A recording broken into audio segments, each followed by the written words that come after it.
Do doctors get taxed too? Yeah, absolutely. Doctors get taxed like crazy. So if you're a doctor or healthcare professional, there's a number of strategies that you can take to lower the taxes. So let's assume that you are a doctor and you have W-2s as well as you have 1099s, right? So the number one strategy that we potentially may want to look is at how's this 1099 income into a legal entity. So in other words, you're going to have a small business, a small tax entity for tax purposes that's going to allow you to lower your taxes. And also by doing that, you lower your Social Security tax. The Augusta rule allows you to rent your condo, your house to the business for meetings, events, and so forth for 14 days out of the year. So you want to make sure that you leverage the Augusta rule for taxes. Per diem, the legal entity can reimburse you back depending on the state in which you live in. The tax rates or the per diem rates do change, but that's actually tax-free for you and it becomes an expense for the business. Another one is you can hire your children for them to do tasks and small jobs in your business. So this could be marketing, this could be sending messages, filing documents, organizing data, and so forth. It becomes tax-free for them, so they don't have to pay taxes, and then it becomes a tax write-off for you. Also, you can buy a vehicle and you can write expenses associated to the vehicle, like mileage and depreciation, but also you can buy other assets that are important for you to run your business, like equipment,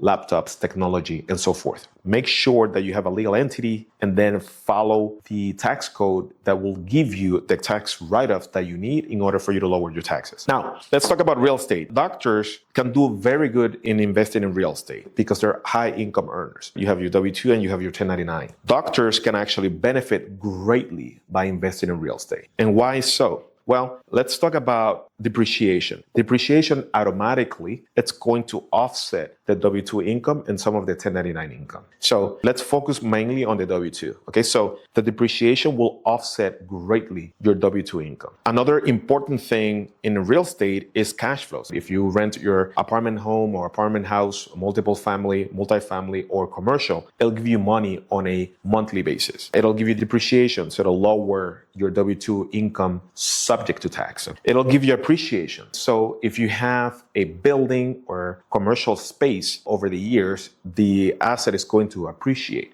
And once that happens, then you have leverage, meaning you have equity into the real estate asset that you have. So you can borrow against the equity, which it becomes leverage. It's basically debt. So you take a loan against the equity that you have in the real estate, and it'll give you more cash in order for you to buy more real estate into the future.